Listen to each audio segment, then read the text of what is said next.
Hello guys, welcome to the self journey. Every struggling person loves to know about successful people.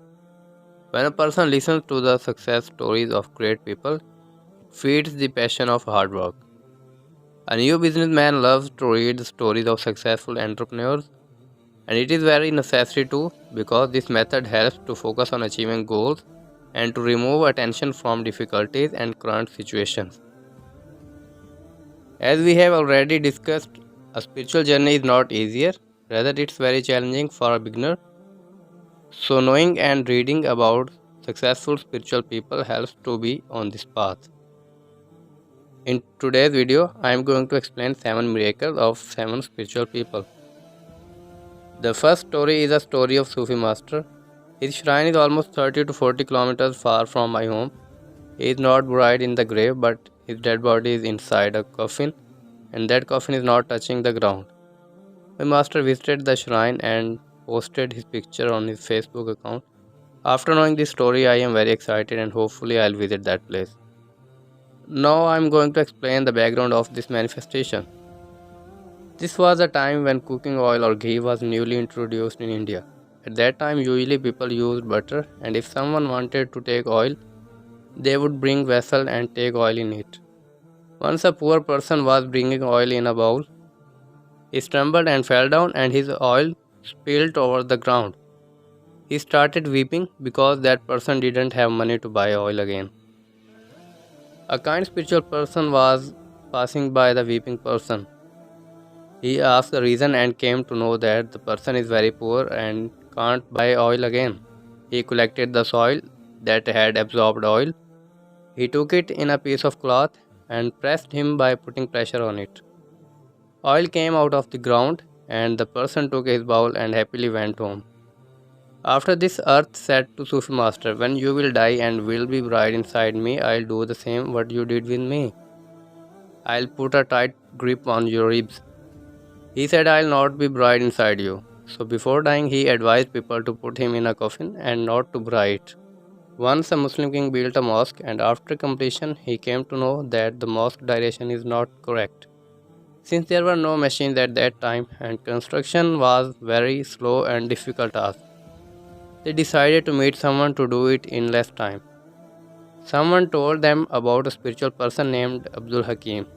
They went there and requested to correct the direction of the mosque. He was washing clothes, so he started washing and squeezing a piece of cloth. Then he unfolded the cloth and it was torn from one side. The spiritual master said the mosque direction is changed, but there is a crack in a wall. When people returned, they saw what Sufi master had told them. Another story is also from Pakistan. This is the story of the 13th century. There was a cruel king in India because at that time Pakistan and India were combined and were known as subcontinent. This place is near Karachi in Pakistan, so you can Google it after watching my video. So a disciple of Sufi master came there. That disciple's name was Bodla. Bodla deeply loved his master. His master name is Shahbaz Qalandar. So the love of Shahbaz Qalandar was dominated in the nature of Bodla. So he used to call his master's name with love and excitement, and he used to preach there. When king came to know about Bodla, he was very angry and wanted Bodla to leave his kingdom.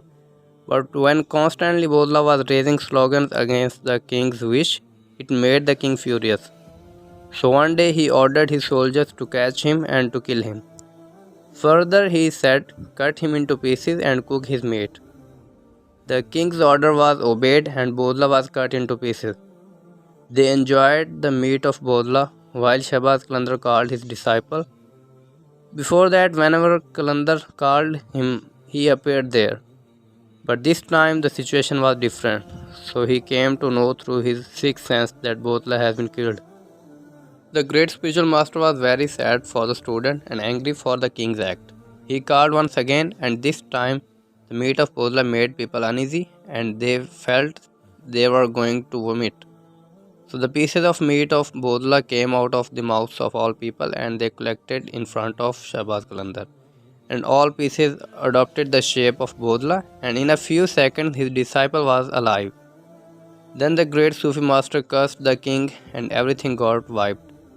That cruel king was no longer there and people got freedom. If you ever get a chance to visit Pakistan, this place is in Sevan, a small town near Karachi, the biggest city and seaport of Pakistan. Moinuddin Chishti is one of the most famous personalities in India. His shrine is in Ajmer Sharif. When he came to India, he started preaching his religion. He faced many challenges.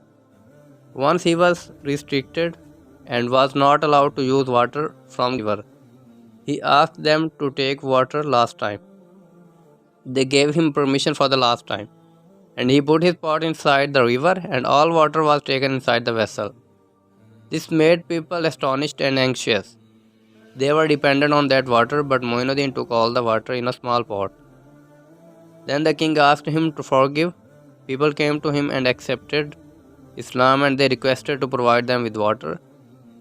He turned the vessel inside the river and it was flowing again.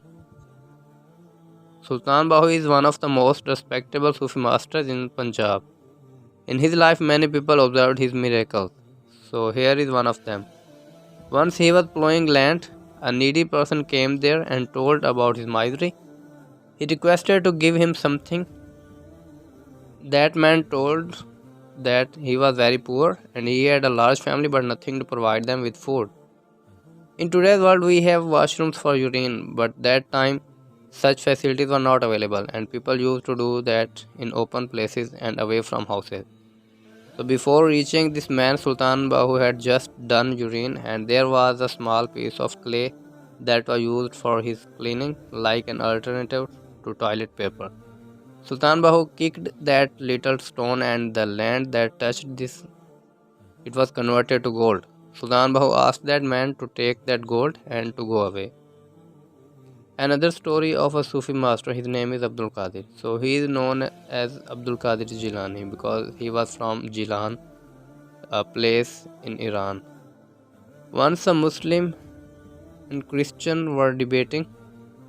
Christian was saying Jesus made dead people alive. Did your Prophet Muhammad do that? That Muslim had no idea, so he couldn't answer. Meanwhile, Hazrat Abdul Qadir Jilani was passing. He stopped and said to Christian, "You say our Prophet didn't make alive any dead body? I am not a prophet. I am a follower of Prophet Muhammad, slave of my Prophet.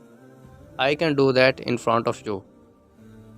He took him to an older grave and asked him to show the miracle. The great Sufi master prayed to God. The woman inside the grave was alive and he thanked Hazrat Abdul Qadir. She said, "I am very lucky. When I died, I was Jewish, but now I accept Islam and wish to be Muslim." The last miraculous story is the story of Prophet Muhammad because every prophet is a spiritual master and every spiritual journey leads to the prophet if everything is done correctly. So Prophet Muhammad was challenged by a disbeliever named Abu Jahl. He asked to separate the moon into two parts.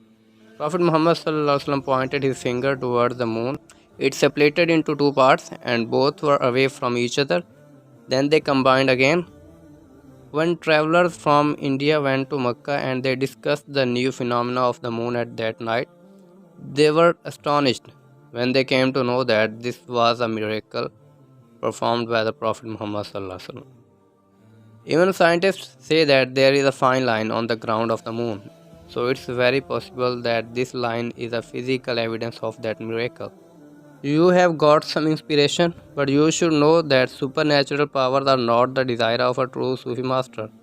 Although Sufi master gets the control over the whole universe, but his want is always God, and he tries to show less and to achieve more. When there is some need for a miracle, like people need that, or a Sufi master wants to spread the true teaching, only then these are shown. Remember the names and miracles of the above mentioned personalities because I'll use their name for reference in my upcoming videos to let you know the basics of spirituality. Okay guys, thank you so much for your time. Have a great day. Bye bye.